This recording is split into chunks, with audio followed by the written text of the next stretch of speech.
G'day humans, Chris Stead here. I'm in Taiwan International Airport in Taipei, Taiwan, and I'm just having a bit of a gaze at the old Plaza Premium Lounge. Now there's two here.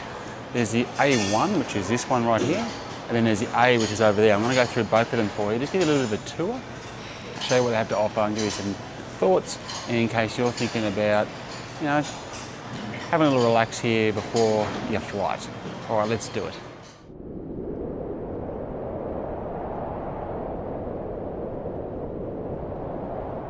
So this is Premium Plaza, or Plaza Premium Lounge Zone A. It's really easy to get to, so is A1. You pretty much take the first escalators you come across. So when you walk into when you go through departures, you go through the X-ray machines and everything, you come out, turn left, walk about, I don't know, 50 metres, and just head up these escalators, and it's right there.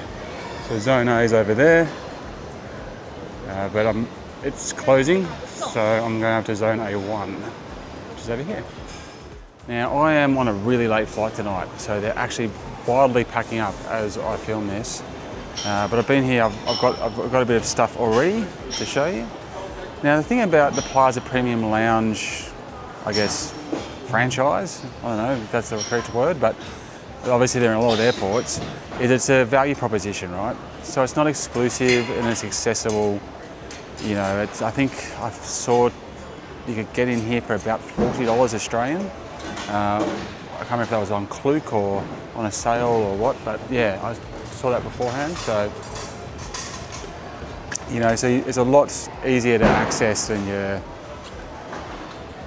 Qantas lounges and the like, right? So that's the good thing. The mitigating factor of that is that the position's not always as great, and the breadth of what you get and the quality of what you get isn't as great. So you just got to go in with your eyes wide open and go, yeah, look, I'm not paying that much for the lounge access, and I'm getting a few bits and pieces, but I could pay a lot more and get better, and just working out whether it's right for you. So one of both these lounges are very, very different, but just sticking with the A1 lounge for now, then we'll jump over to the A lounge. As you walk in, it's got an ice cream maker. So that was pretty cool. I wasn't expecting that at all. So make your own ice cream. There's a couple of different, you know, toppings you can put on there as well. So that's pretty cool, especially if you've got kids. Now there's a small selection of food, a salad bar and some hot food over here, including some made-to-order food. I appreciate the fact that you could do a made-to-order food. So here we've got classic Japanese curry, the deep-fried Beyond Meat, steamed seasonal vegetables, some yakisoba noodles, and they're running a bit short on these at the moment, some vegetarian sliced platter and a mushroom tea egg. But the cool thing is here you can make to order what you want. So I'm going to order myself some braised pork and some vegetable fried rice. There's also a bit of a platter bar here that you can serve yourself up with, including some cheesies. See a salad bar here.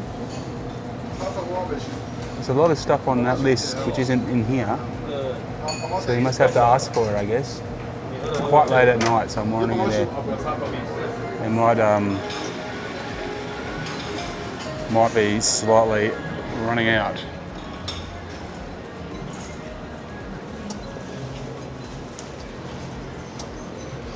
Various drinks, beer on tap, pull away, and some soft drinks as well. Gotta love those free pours. We've got Johnny Walker, Beefeater, Smirnoff, a red wine and a white wine.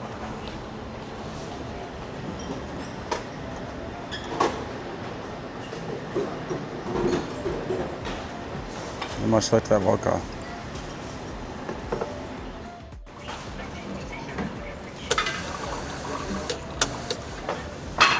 I got 50-50. The food quality, you know what, it was fine, but it wasn't amazing. It definitely wasn't amazing. I'm feeling really full, and it was tasty enough, but yeah, I've had a lot better. So just got to have, you know, set your mind in the right place. You got some bread and a toaster over here. Hopefully that's coming through. It's quite dark in here. And then some spirits. Obviously, having a good old-fashioned drink before you go on a plane is a big reason to go to the lounge. Let's not beat around the bush. Over here, I've just packed it away. They had a whole bunch of lollies, like lollipops and so forth. Show you.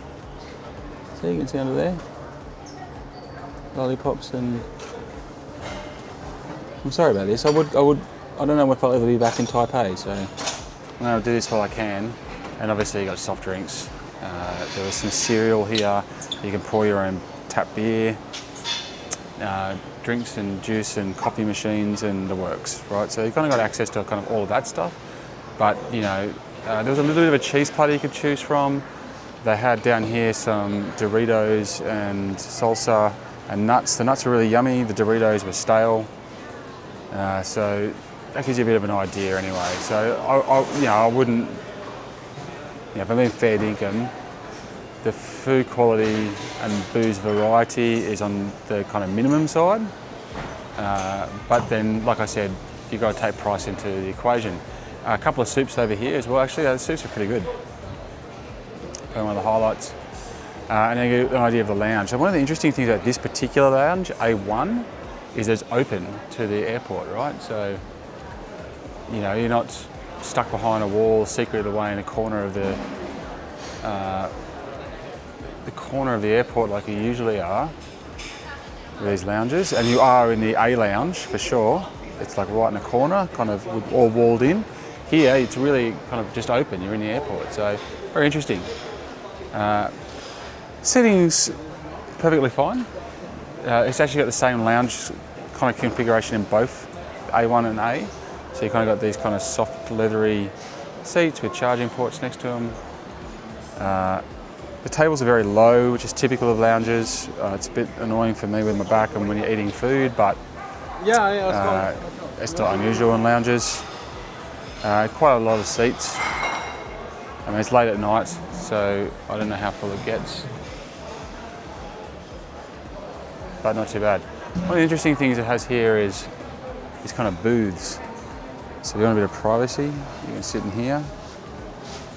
If you're small enough, you could probably lie down in there. So that's interesting. Little secreted away a bit, yeah. But as I said, kind of you can just look straight out over the kind of entrance. There's the entrance right there. So curious design, in my opinion.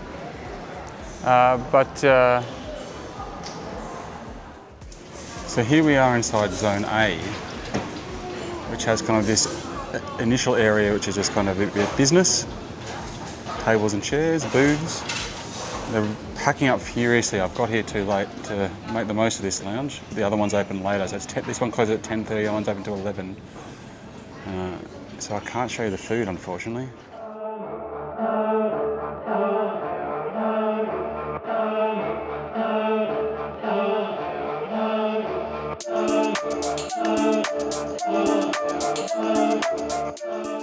And over here there's a bit more kind of more comfortable sitting lounges and charging spots.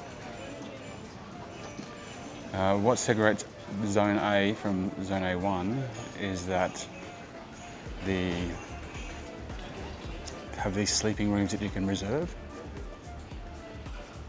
So these cost extra if you need to have a sleep, or basically it gets you out of needing an airport hotel. But I'm assuming everyone's got to be out by 10:30.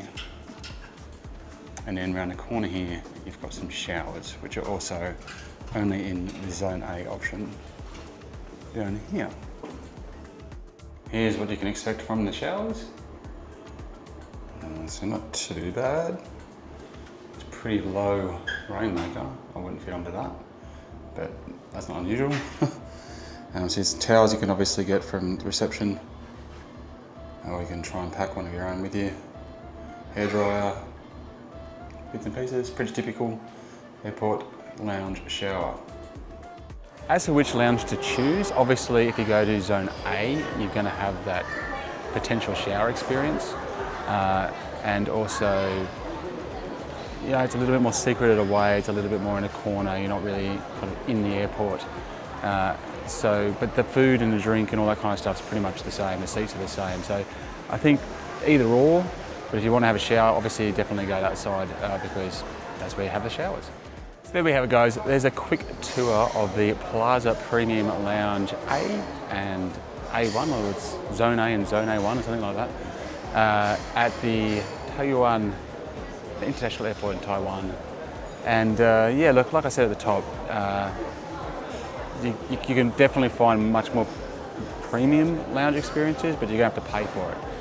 So if you kind of just want to somewhere out of the way, comfortable, relaxed, where you're going to be able to get some food, get some drink, sit somewhere comfortable, charge your stuff, it's probably going to cost you the same to getting food down there, you know, because it's so expensive at airports to eat and drink. So that's now you know.